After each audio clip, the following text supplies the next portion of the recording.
In the vast expanse of the Pacific Ocean during World War II, where steel titans clashed beneath tropical skies, and the fate of nations hung in the balance, one modest destroyer escort would accomplish what no other warship in naval history had achieved before or since. This is the extraordinary tale of the USS England, a vessel that in just 12 days would sink 6 enemy submarines, establishing a record so remarkable that it remains unmatched to this day. Between May 19th and May 31st, 1944, this single American warship would systematically hunt down and destroy an entire line of Japanese submarines, changing the course of naval warfare and demonstrating the deadly effectiveness of new anti-submarine technology. The story of USS England is not merely a tale of technological superiority or tactical brilliance, but a profound testament to the convergence of human courage, intelligence breakthrough, and innovation under the most extreme conditions imaginable. The story begins not with thunderous guns or dramatic sea battles, but in the quiet, methodical work of American coderiers operating from a nondescript building in Pearl Harbor. On May 13th, 1944, the Fleet Radio Unit Pacific, known as FUPAC, and the successor to the legendary commander, Joseph Rochefort's station Hypo, intercepted a routine Japanese radio transmission. The message sent from the submarine I-16 to the commander of Japanese Submarine Division 7 contained what seemed like mundane operational details. An estimated time of arrival off Bougainville in the Solomon Islands scheduled for 2,200 hours on May 22nd. But to the trained eyes of American intelligence officers, this intercepted message represented something far more valuable, an opportunity to strike at the heart of Japan's underwater fleet. The intelligence operation that made England's success possible had its roots in years of painstaking work by American cryptanalysts. Since the early days of the war, teams of mathematicians, linguists, and puzzle solvers had labored in secrecy to break Japanese naval codes. Their work, conducted in windowless rooms filled with IBM tabulating machines and mountains of paper, had already contributed to American victories at Midway and in the Solomon Islands. But never before had decoded intelligence been used so directly and effectively in anti-submarine warfare. The process of breaking the Japanese naval code, JN-25, required not just mathematical brilliance, but also deep cultural understanding and linguistic expertise. Each message had to be intercepted, recorded, analyzed for patterns, and painstakingly decoded using techniques that combined mechanical computation with human intuition. The decoded intelligence was immediately transmitted through secure channels to the 3rd Fleet, and from there to Commander Hamilton Haines, who commanded Escort Division 39 stationed at Tulagi in the Solomon Islands. Haines was a veteran destroyer commander who had seen action in the Atlantic before being transferred to the Pacific. His experience hunting German U-boat would prove invaluable in the coming engagement. Haines wasted no time in organizing a response. He ordered the formation of a 3-ship hunter-killer task group, selecting the best anti-submarine vessels available for this critical mission. The group would consist of 3 Buckley-class destroyer escorts, USS George, under the command of Lieutenant Commander Fred W. Just Raby DE 698, commanded by Lieutenant Commander James Scott, and USS England DE 635, led by Lieutenant Commander Walton Barclay Pendleton. England was temporarily detached from Escort Division 40 at Purvis Bay on Florida Island to join this urgent mission. All 3 ships departed Purvis Bay on May 18th, 1944, with Commander Haines embarked aboard George as the officer in tactical command. The selection of these 3 ships was no accident. Each had been specifically equipped and trained for anti-submarine warfare, and their crews had spent months perfecting their skills in the dangerous waters around the Solomon Islands.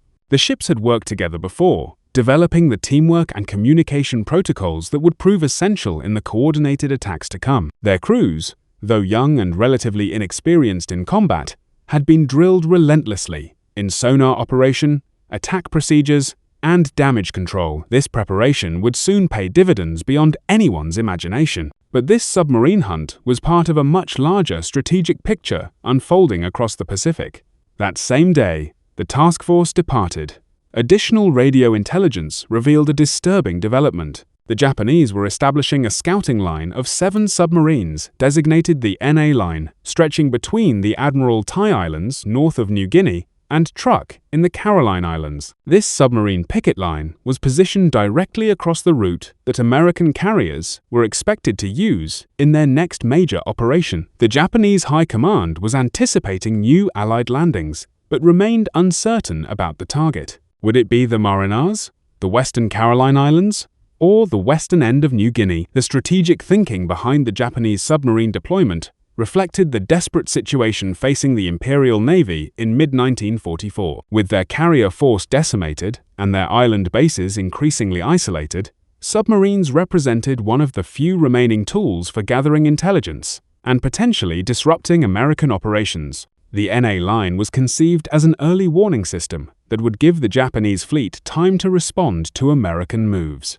Each submarine was assigned a specific patrol area with orders to remain on station and report any American naval movements. The rigid nature of these assignments, so different from the flexible patrol areas used by American submarines, would prove to be a fatal flaw in the Japanese plan. The Japanese strategic planners analyzing recent American carrier strikes, supporting General Douglas MacArthur's westward advance along New Guinea's northern coast, concluded that Western New Guinea was the most likely target. In response, the commander-in-chief of the Japanese Combined Fleet, Admiral Somu Toyota, issued orders for Operation AGO, intended to be the decisive naval battle that would halt the American advance and protect Japan's inner defense perimeter, encompassing the Marianas, Western Caroline Islands, and Western New Guinea. The execution of this plan would ultimately lead to catastrophic Japanese defeats in what history would remember as the Battle of the Philippine Sea and the Marianas Turkey Shoot, where Japan would lose 3 aircraft carriers, hundreds of irreplaceable pilots and aircraft in June. The planning for Operation AGO revealed the fundamental weaknesses in Japanese naval strategy. By 1944, the loss of experienced pilots at Midway, the Eastern Solomons, and Santa Cruz had never been fully replaced. The new pilots being rushed through abbreviated training programs lacked the skills of their predecessors. Meanwhile, American pilot training had become a massive industrial enterprise, producing thousands of highly trained aviators. The technological gap was widening too. American fighters like the F-6F Hellcat significantly outperformed their Japanese counterparts, and American ships bristled with radar-directed anti-aircraft guns that made attacking them increasingly suicidal. To support Operation Argo, Vice Admiral Takagi Teo, commander of the Japanese 6th Fleet submarines, directed submarines from the 7th Submarine Squadron to establish the NA scouting line. Takagi was a veteran submarine commander who had witnessed the steady deterioration of Japan's underwater fleet. At the war's start, Japanese submarines had been among the best in the world, with highly trained crews and excellent torpedoes, but losses had been heavy, and replacement crews lacked the skill and experience of their predecessors. Moreover, Japanese submarine doctrine, which emphasized attacks on warships rather than merchant vessels, had proven strategically flawed. While American submarines were strangling Japan's supply lines, Japanese submarines were being hunted to extinction with little to show for their sacrifice. In a decision that would prove fatal, 7 Japanese submarines were assigned to specific fixed positions along this line, rather than being given flexible operating areas as American submarines typically were. This rigid positioning would become a critical vulnerability. The chain of events that would doom these submarines began when Japanese forces intercepted an American aircraft's contact report on submarine RO-104. In response, the Japanese promptly radioed orders to the entire NA line to shift their positions 60 nautical miles to the southeast, transmitting specific coordinates for each submarine's new position. This seemingly routine operational message was intercepted by American radio intelligence and immediately forwarded to the Joint Intelligence Center Pacific Ocean area, where crypt analysts worked feverishly to break out the coordinates. The process was complex and required not just breaking the code, but understanding the Japanese Navy's coordinate system and operational procedures. Though the process was complex and required careful analysis, the American coderiers successfully extracted the precise positions of each submarine in the NA line. For the first time in the Pacific War,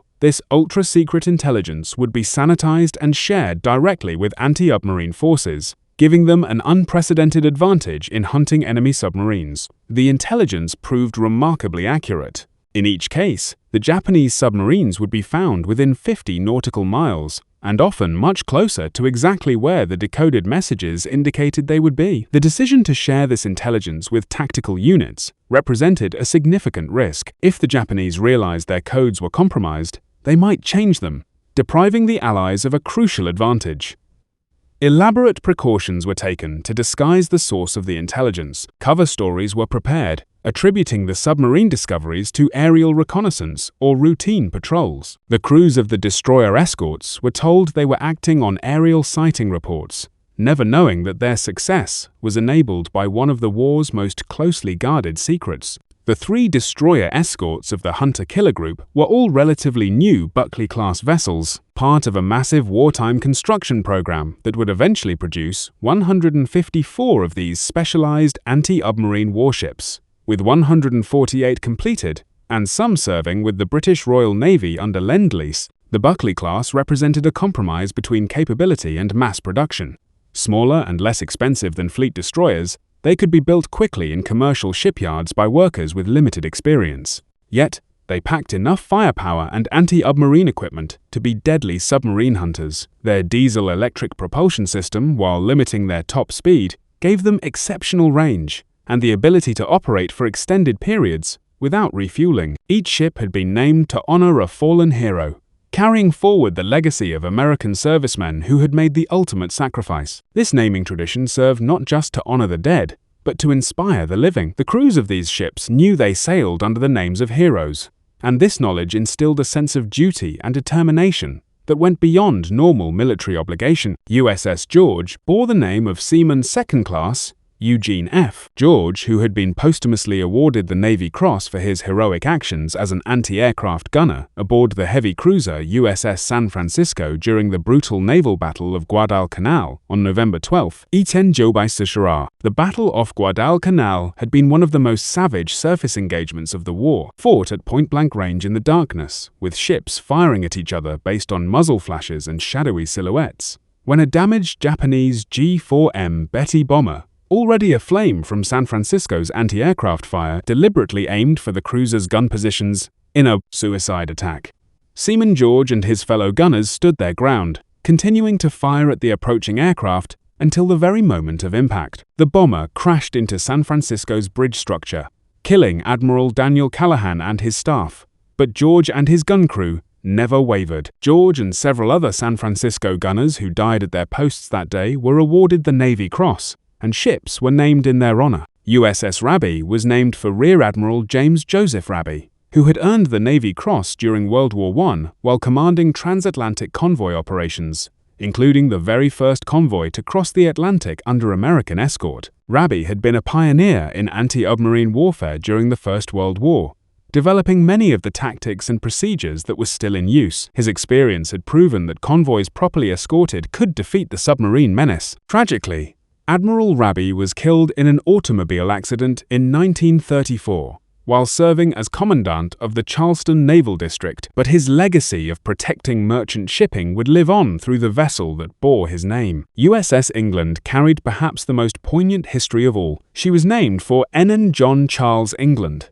a young naval officer who had been killed during the Japanese attack on Pearl Harbor on December 7, 1941. England, just 4 days shy of his 21st birthday, had volunteered to work in USS Oklahoma's radio room that fateful morning, trading shifts with a friend so the other man could spend more time with his family when they arrived in Hawaii. England himself was eagerly awaiting the arrival of his wife and 3-week-old daughter, whom he had never seen. When Japanese torpedoes struck the battleship and she began to capsize, Ensign England initially escaped to the deck. The scene that greeted him was one of unimaginable chaos. Oklahoma was rolling over, trapping hundreds of men inside her hull. Oil-covered sailors were struggling in the water, some on fire, while Japanese aircraft strafed survivors. But remembering the men still trapped in the radio room below, England made a fateful decision. He returned to the sinking ship's interior. 3 times he descended into the capsizing battleship, each time successfully guiding a trapped sailor to safety through passages that were rapidly filling with water and oil. The ship's electrical system had failed, plunging the interior into darkness. England had to navigate by touch and memory, fighting against rushing water and the ship's increasing list. On his fourth attempt to rescue his shipmates, Ensign England disappeared into the Oklahoma's flooding compartments and was never seen again. He was one of 429 officers and men who perished aboard Oklahoma that day. The tragedy of USS Oklahoma was one of the most horrific of Pearl Harbor. As the ship capsized, hundreds of men were trapped in air pockets within her hull. For days after the attack, salvage workers could hear tapping from inside the ship as trapped sailors signaled for help. Heroic efforts were made to cut through the hull and rescue survivors, and 32 men were eventually saved. But for most, including Ensign England, there would be no rescue. Initially buried among the unknown casualties at Punchbowl National Cemetery in Hawaii, Ensign England's remains would not be identified until 2016, when advances in DNA technology finally allowed him to be returned home to Colorado Springs, where he was re-aeried next to his parents. Though he received only a Purple Heart for his sacrifice, his extraordinary heroism in repeatedly risking and ultimately giving his life to save others would be commemorated through not one but two warships bearing his name, DE-635, and the later guided missile, cruiser CG-22. The Buckley-class destroyer escorts were purpose-built submarine hunters, armed with 3 3-in guns for surface action, but optimized for anti-submarine warfare. Their main battery, while adequate for defense against aircraft and surface craft, was deliberately kept light to save weight and cost. The real striking power of these ships lay in their anti-submarine armament. Their arsenal included 1 triple bank of 21-in torpedoes, 2 stern-mounted depth-charge racks, 8 K-gun depth-charge projectors that could hurl charges to either side of the ship, and most importantly, 1 Mark 10 Hedgehog anti-submarine mortar. It was this last weapon that would prove decisive in the coming battles. The development of specialized anti-submarine vessels like the Buckley class reflected hard-learned lessons from the Battle of the Atlantic. There, German U-boat had come perilously close to severing Britain's lifelines. The Allies had learned that defeating submarines required not just weapons, but also specialized platforms optimized for the task. These ships needed long range to escort convoys across vast ocean distances, good seeping abilities to operate in rough weather, and sophisticated detection equipment to find submerged submarines. The Buckley class incorporated all these requirements in a package that could be mass-reduced in American shipyards. The Hedgehog represented a revolution in anti-submarine warfare, addressing fundamental flaws that had plagued submarine hunters since World War I. Developed by the British Directorate of Miscellaneous Weapons Development in 1941 and first deployed in 1942, the Hedgehog had only recently become widely available to American forces in late 1943. The weapons development had been driven by desperate necessity during Britain's darkest hours, when U-boat was sinking merchant ships faster than they could be replaced. The weapon consisted of 24 projectiles arranged in 6 rows of 4, mounted on a trainable platform that could fire them in an elliptical pattern 200 to 300 yards ahead of the attacking ship. Each projectile weighed 65 pounds, with a 35 pounds charge of TNT or Torpex explosive. The projectiles would be fired in a carefully timed sequence so that all 24 would impact the water simultaneously, creating a deadly pattern approximately 140 feet by 120 feet in area. The name Hedgehog came from the weapon's appearance when loaded. The spigot mortars protruding from the launcher resembled the spines of the small mammal. But there was nothing small about the weapon's impact on naval warfare.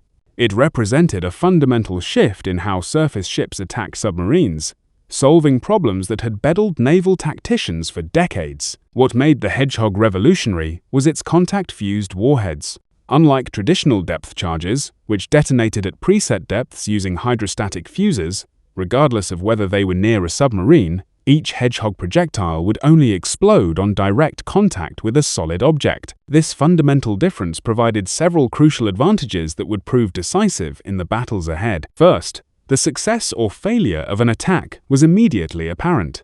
If one or more projectiles hit a submarine, there would be explosions. If all missed, there would be silence. Ship commanders no longer had to wait 20 minutes or more, scanning the surface for oil or debris, To determine if their attack had succeeded, the Hedgehog could be reloaded in approximately 3 minutes, allowing for rapid follow-up attacks if the first salvo missed. This quick reload time was critical. Submarines that survived the first attack often escaped during the long reload times required for traditional depth charge attacks. Second, and perhaps most importantly, the Hedgehog solved the problem of sonar blindness that had long plagued anti-submarine forces. Traditional depth charges created massive underwater explosions, whether they hit their target or not, and these detonations would deafen the attacking ship's sonar for many minutes, creating sound disturbances that could take up to 15 minutes to dissipate. During this period of acoustic blindness, submarines could often escape undetected. The concussion from depth charges also created a barrier of turbulent water and air bubbles that reflected sonar pulses, making tracking impossible with the Hedgehog.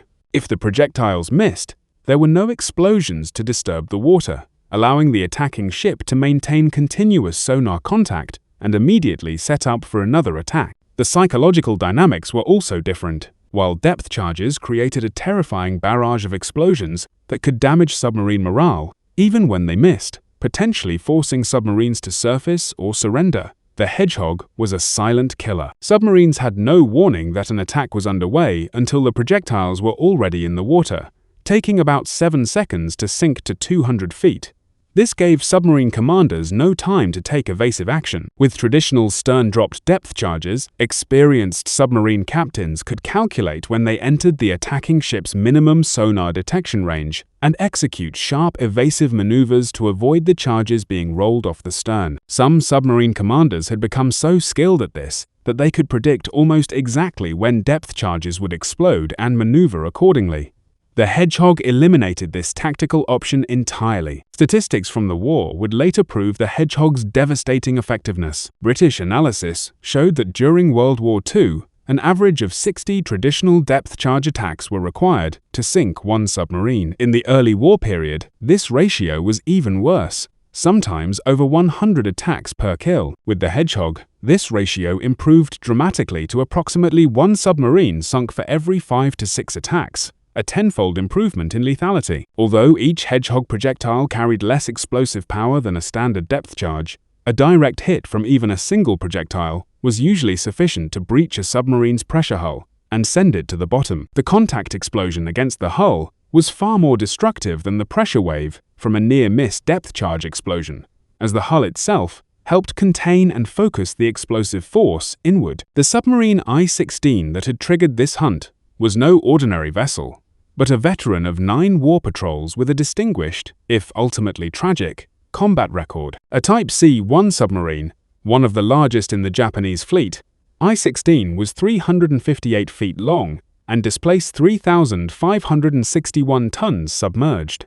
She was specially equipped to carry a Type A submarine mounted on her deck, and it was I-16 that had achieved a unique place in history by launching the very first submarine attack of the Pacific War. The story of I-16's role at Pearl Harbor illustrated both the innovation and the ultimate futility of Japanese naval special operations. The submarine program had been developed in great secrecy, with the tiny two-man craft intended to penetrate enemy harbors and deliver devastating torpedo attacks. 5 mother submarines, including ARM-16, had carried submarines to Pearl Harbor, launching them in the pre-dawn hours of December 7, 1941. Under the command of Lieutenant Junior Grade Yokoyama Masaharu, I-16's submarine had been launched at 0042, several hours before the Pearl Harbor air attack, attempting to penetrate the harbor defenses and attack American warships from within. The fate of these submarines revealed the gap between Japanese ambition and reality.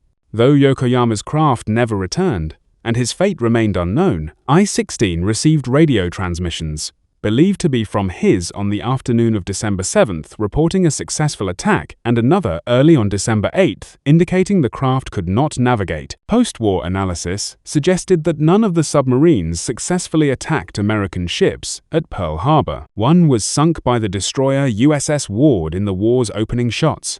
Another was destroyed inside the harbor by USS Monaghan. One ran aground, and its sole survivor became America's first Japanese prisoner of war, and 2 simply vanished. None of the 5 submarines launched that day returned to their mother ships, and of the 10 crewmen, only one survived the war as a prisoner. 6 months later, on May 30th, 1942, I-16 achieved what had eluded her at Pearl Harbor, a successful submarine attack. Operating in the Indian Ocean against British forces at Diego Suarez, Madagascar, I-16 launched another submarine, commanded by Ensign Ewas Katsusuk. This submarine successfully penetrated the British anchorage and fired its torpedoes, scoring a hit on the British battleship HMS Ramillies that caused severe damage. The 29,150-ton battleship, a veteran of World War I, took on 1,800 tons of water and was nearly lost. Though Ramillies survived thanks to excellent damage control and would go on to bombard German positions during D-Day,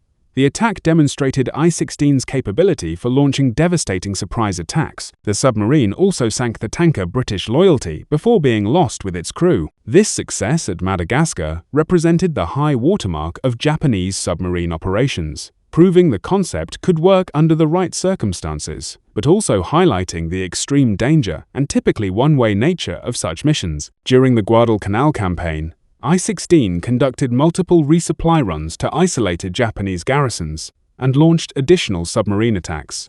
The submarine had become part of the Tokyo Express. The desperate effort to supply Japanese forces in the Solomon Islands by submarine after surface ships could no longer safely make the journey. On November 28, 1942, she launched H-10, which successfully torpedoed the American cargo ship USS Alkiba, forcing her to beat herself to avoid sinking. Alkea, loaded with aviation fuel and ammunition, burned for days but was eventually salvaged. I-16 subsequently covered the Japanese evacuation of Guadalcanal in early 1943 and continued supply runs to bypass garrisons in New Guinea. She had survived an air attack in December 1943 that caused light damage, but her luck was about to run out. The supply missions that I-16 and her sisters undertook represented the deteriorating Japanese strategic position. Once proud fleet submarines were reduced to carrying rice and medical supplies to starving garrisons on bypassed islands.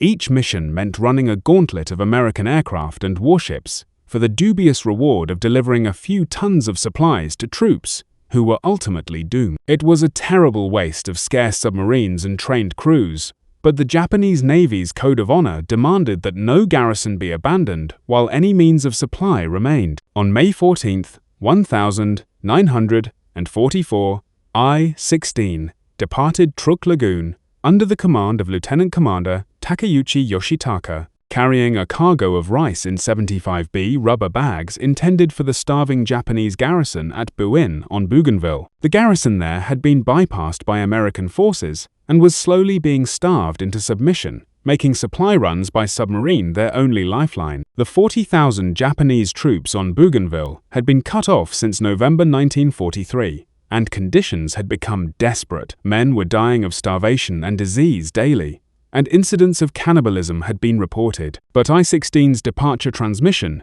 intercepted and decoded by American intelligence, had sealed her fate.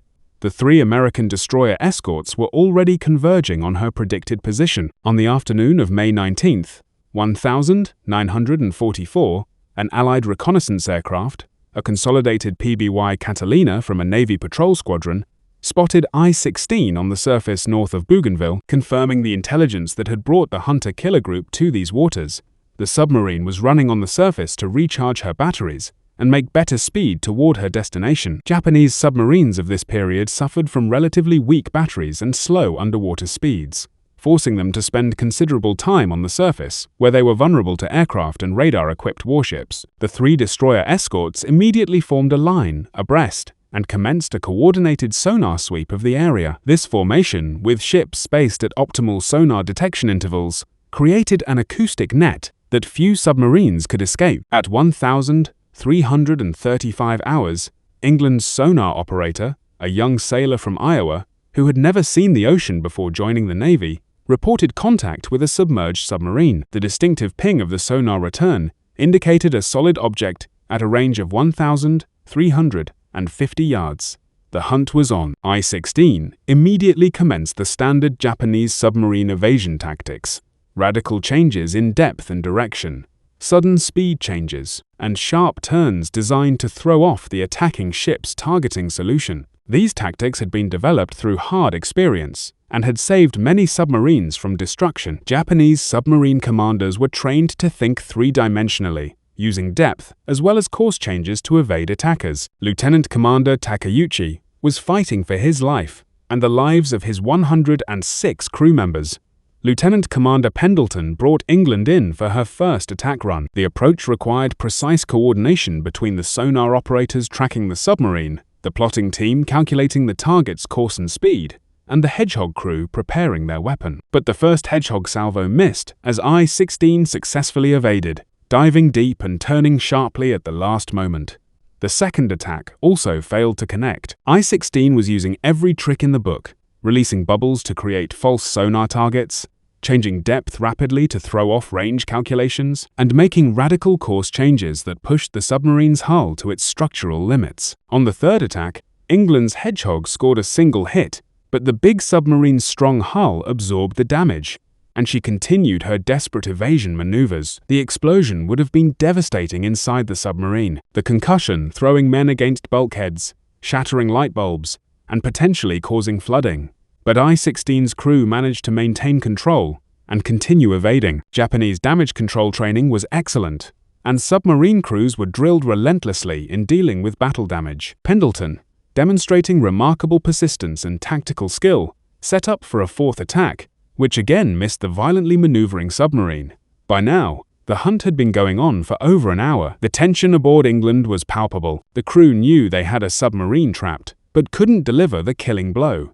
In the plotting room, officers worked frantically to predict I-16's next move. The sonar operators strained to maintain contact as the submarine dove deeper, approaching the thermal layers, where temperature differences in the water could hide it from sonar. But on the fifth attack run, England's Hedgehog crew had learned from their previous attempts. They had noticed patterns in Cloud 16's evasion tactics, a tendency to turn to port when diving, a preference for certain depth bands. At 1,435 hours, multiple projectiles found their mark, and the ocean erupted. The massive underwater explosion that followed was so powerful, it lifted England's stern completely out of the water, throwing men to the deck and rattling the entire ship. The explosion was heard and felt on the other destroyer escorts thousands of yards away. 20 minutes later, oil and debris began rising to the surface. Rice bags, pieces of wood, cork insulation, and other unmistakable evidence that I-16 had been destroyed. Among the debris were personal effects,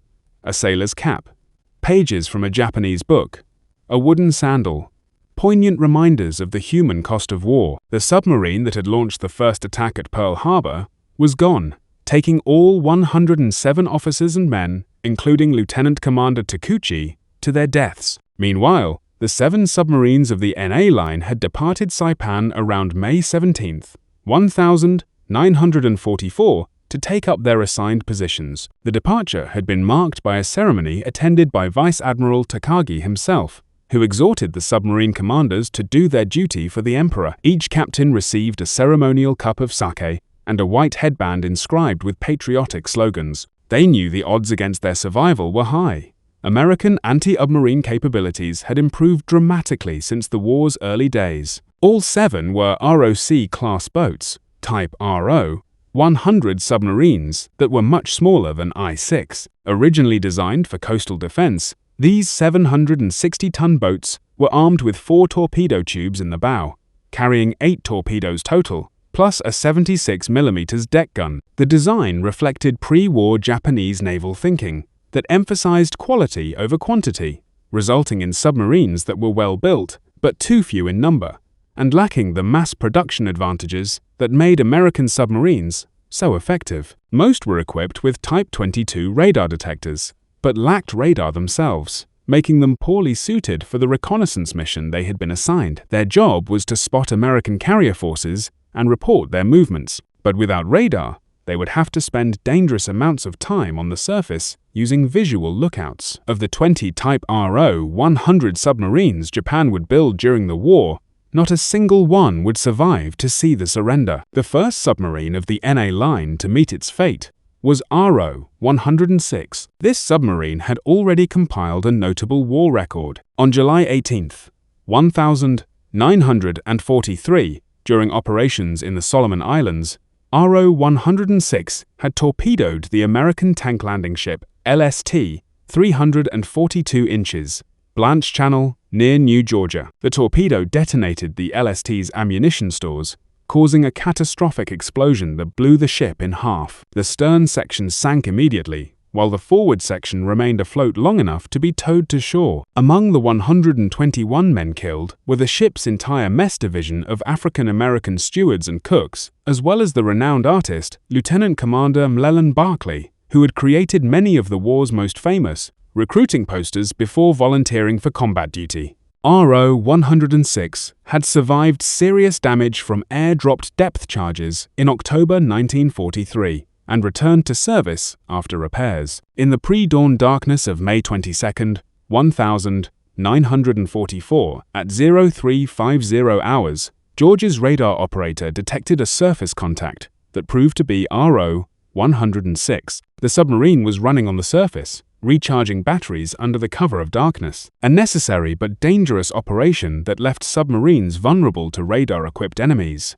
George illuminated the submarine with a 24-inch searchlight, catching her completely by surprise. Her E-27 radar detector had failed to function, leaving her blind to the approaching destroyer escort. The powerful beam of light would have been blinding to the submarine's bridge, who had been using night vision to scan for enemies. Despite the surprise, RO-106's crew reacted quickly, crash diving beneath the surface before George could bring her guns to bear. The submarine's officer of the deck ordered an emergency dive, and within seconds, the bridge was cleared, and the submarine was heading under. The dive took less than 40 seconds, well within Japanese Navy standards, but it wasn't fast enough to completely escape. George launched a hedgehog attack at 0415, but missed the frantically evading submarine.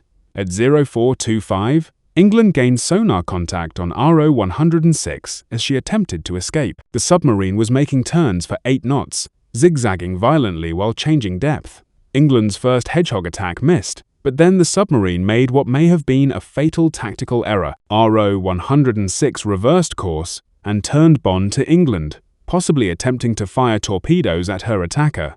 This maneuver, however, presented a perfect target for the hedgehog, not understanding how the new weapon system worked, that it fired ahead rather than being dropped over the stern. The submarine commander had inadvertently positioned his boat directly in the hedgehog's kill zone. England's second attack scored at least 3 direct hits. The explosions would have been catastrophic inside the submarine. The hull breached in multiple places, water rushing in at tremendous pressure, electrical systems shorting out in showers of sparks. The submarine broke up immediately, her pressure hull collapsing as she plunged toward the ocean floor.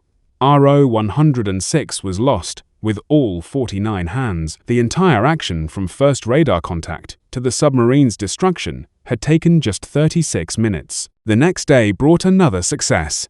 RO-104, under the command of Lieutenant Hisashi Izubuchi, had spent most of her previous patrols in the frigid waters of the North Pacific and Aleutian Islands. A stark contrast to the tropical waters where she now hunted, the North Pacific had been a secondary theater for Japanese submarines, used mainly for reconnaissance and occasional attacks on the supply line between the United States and the Soviet Union. During operations in the Solomons in late 1943, RO-104 had performed a remarkable rescue mission on November 3, 1943, saving 75 survivors of the Japanese light cruiser Sai after she was sunk in a night surface action with American cruisers during the Battle of Empress Augusta Bay. The rescue had been performed under dangerous conditions, with American aircraft patrolling overhead and the constant threat of discovery by American warships. Among those rescued was Rear Admiral Baron Matsuji Idwin, commander of Japanese destroyer Squadron 3,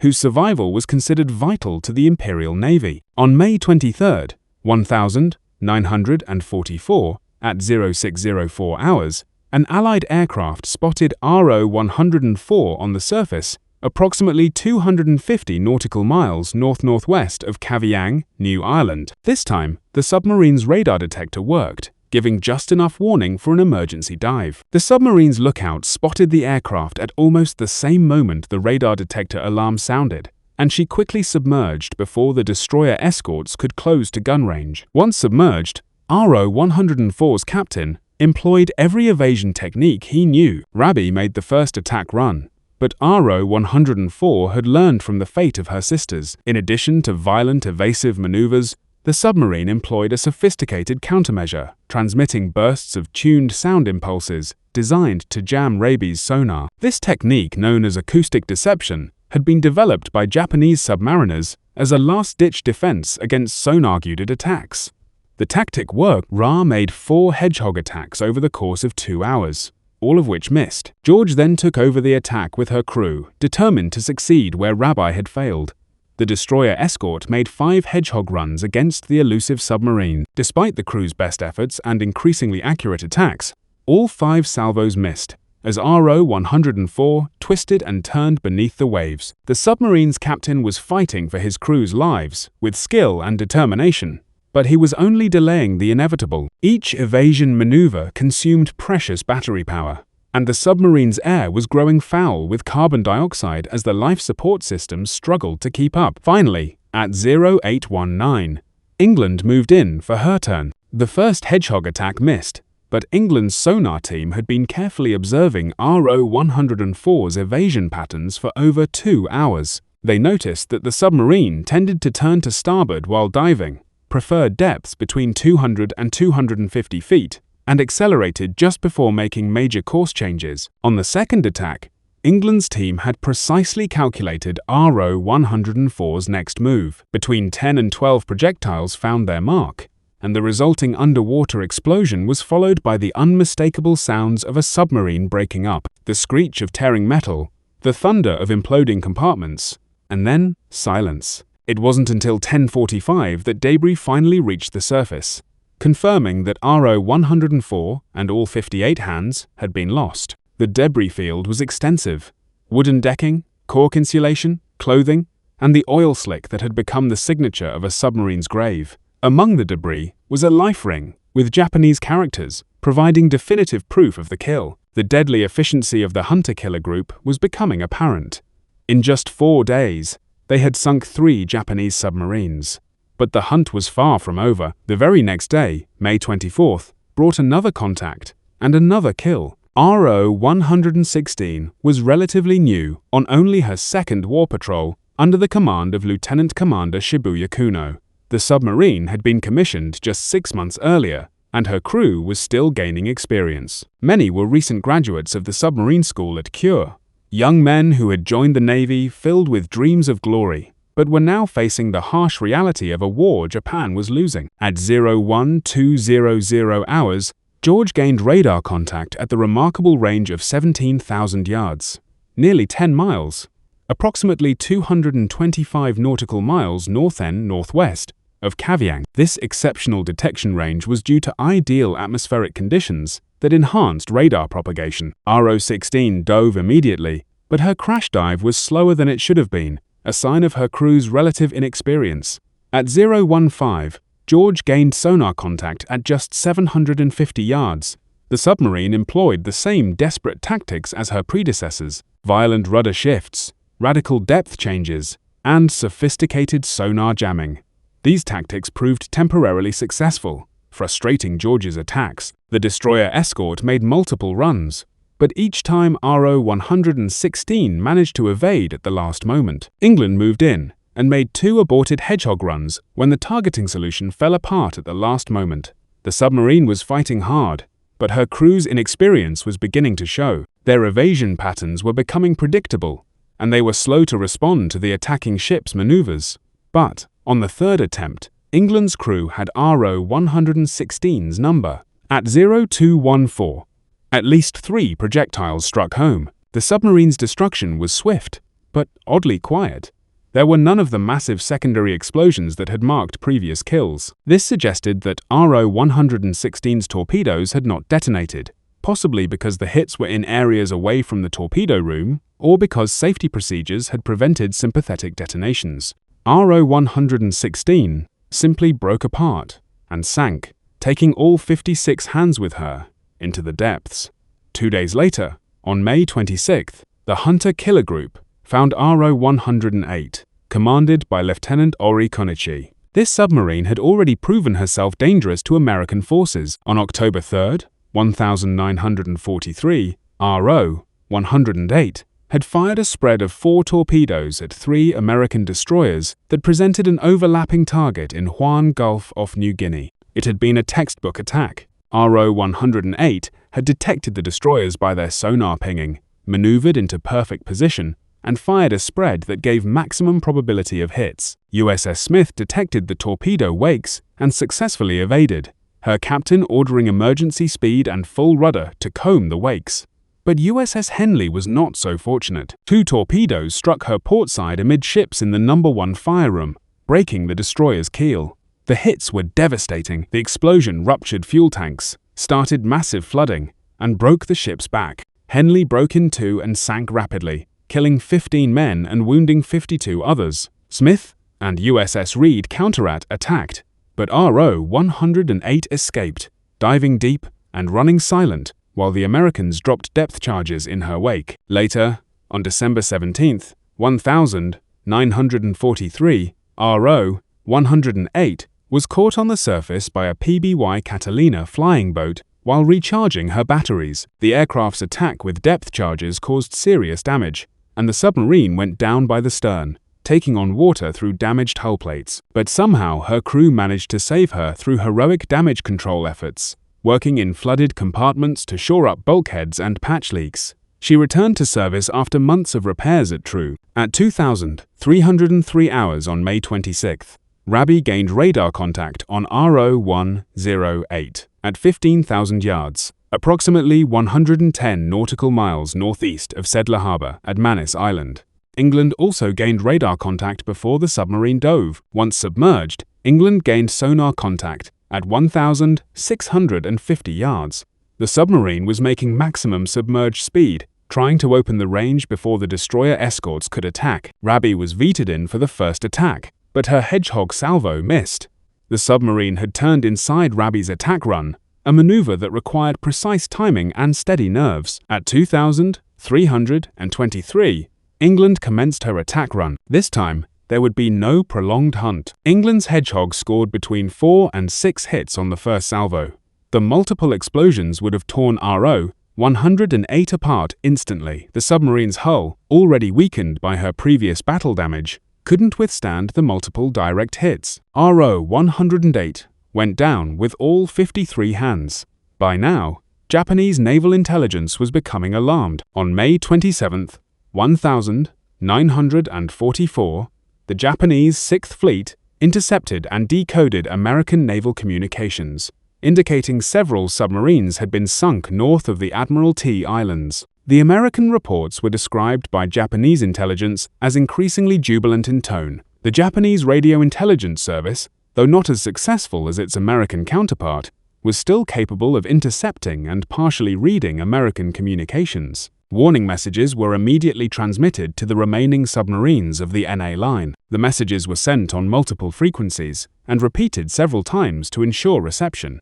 RO-112 received the warning and immediately cleared the area. She would survive only to be sunk by USS Batfish off Luzon on February 11, 1945, with the loss of all 61 hands. R-109 also received the warning and escaped the killing zone, though she too was living on borrowed time. She would be sunk by the destroyer transport USS Horace, a base off Okinawa on May 7, 1945, with all hands lost. But RO-105, under the command of Lieutenant Junichi Ino, either never received the warning or, for reasons that will never be known, chose to remain at her assigned position. Perhaps her radio was damaged, or perhaps her captain felt duty-bound to maintain his station, regardless of the danger. The submarine had sorted from Saipan on May 14, 1944, with the commander of Japanese Submarine Division 51, Captain Ryanos Kato, embarked, adding even more pressure to remain on station. The presence of a division commander aboard would have made it virtually impossible for Lieutenant Inu to abandon his patrol area without explicit orders. During previous patrols, RO-105 had several close calls. On August 12, 1943, she had narrowly avoided 2 torpedoes fired by USS Tarpon in a stern shot through violent, evasive action. The American submarine had achieved perfect firing position, but RO-105's lookouts had spotted the torpedo wakes just in time. In September 1943, she had fired torpedoes at the light cruiser USS Columbia, but missed when the cruiser detected the torpedoes and evaded. She had also rescued several downed Japanese aviators at various times, earning the gratitude of the Naval Air Service. These rescues were dangerous operations, requiring the submarine to surface in daylight near enemy-controlled territory. After sinking RO-108, the 3 destroyer escorts had to replenish their heavily depleted stocks of Hedgehog projectiles. They proceeded to Seidler Harbor at Manus in the Admiral Tai Islands, where they quickly loaded ammunition and supplies. The replenishment was done with urgency.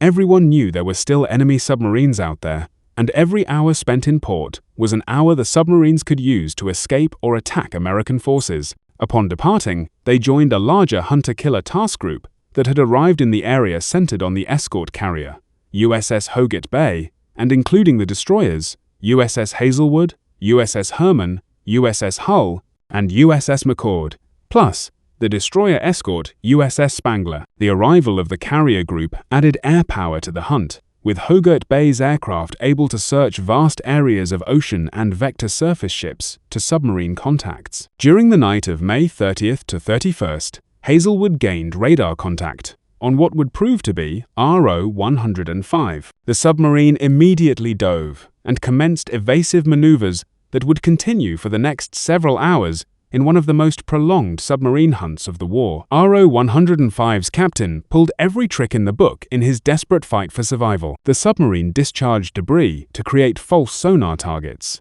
released oil slicks to simulate damage, and executed maneuvers so violent that they pushed the boat's hull to its structural limits. The hunt continued through the night, with multiple ships taking turns attacking.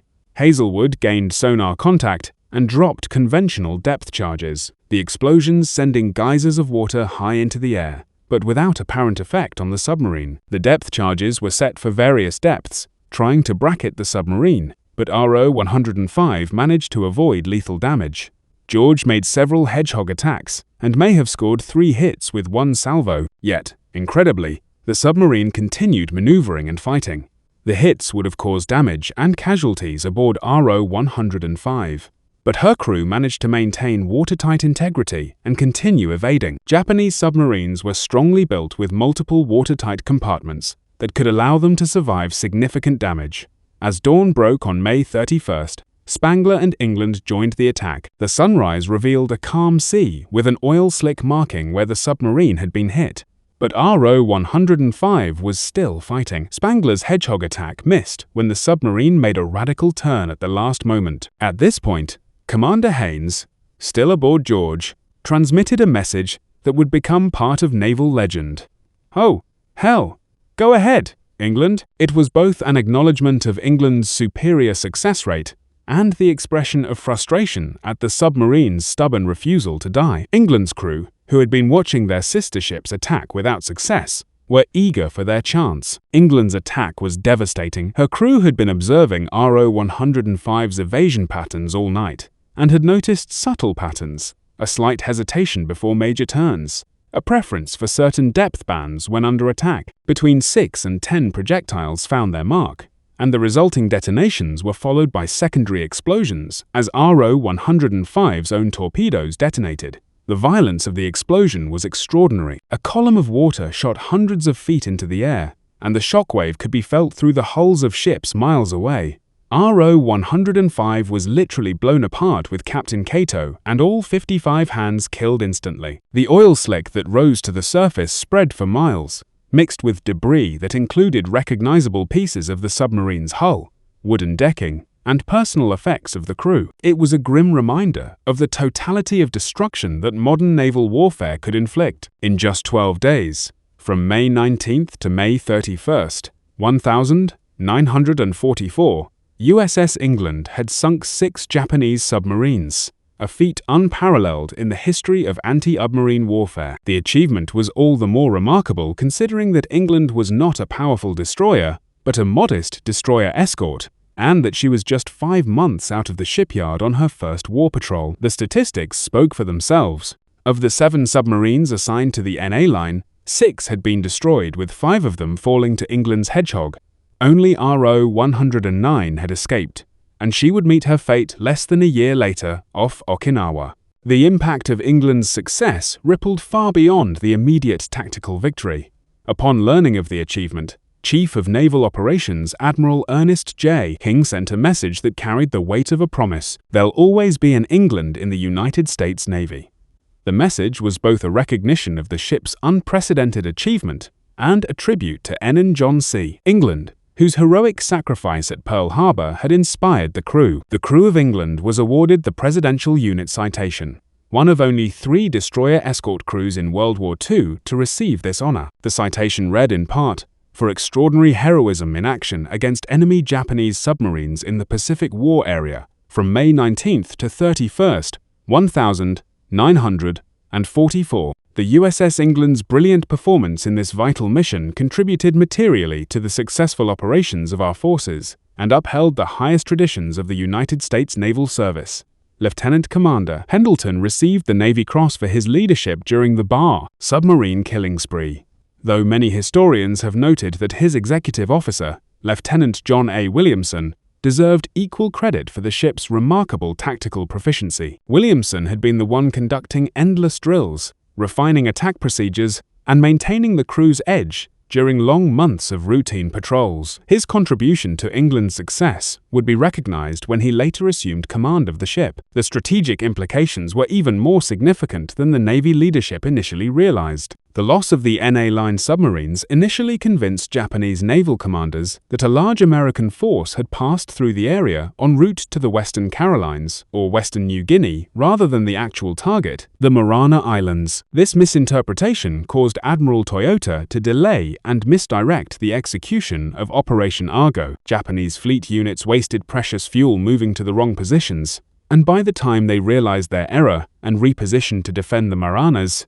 it was too late. The American invasion of Saipan began on June 15, 1944, catching the Japanese fleet out of position. The resulting Battle of the Philippine Sea, fought on June 19 to 20, 1944, saw the destruction of Japanese naval aviation as an effective force. In what American pilots called the Marianas Turkey Shoot, over 400 Japanese aircraft were shot down against minimal American losses. 3 Japanese carriers were sunk, and the myth of Japanese naval aviation superiority was permanently shattered. The loss of the Marianas also brought American B-29 bombers within range of the Japanese home islands, sealing Japan's fate. Although the US Navy attempted to keep England's success secret to protect the source of the intelligence that had made it possible, Japanese naval intelligence correctly deduced that the loss of the submarines was due to American radio intelligence. Internal Japanese reports acknowledged that their codes had been compromised.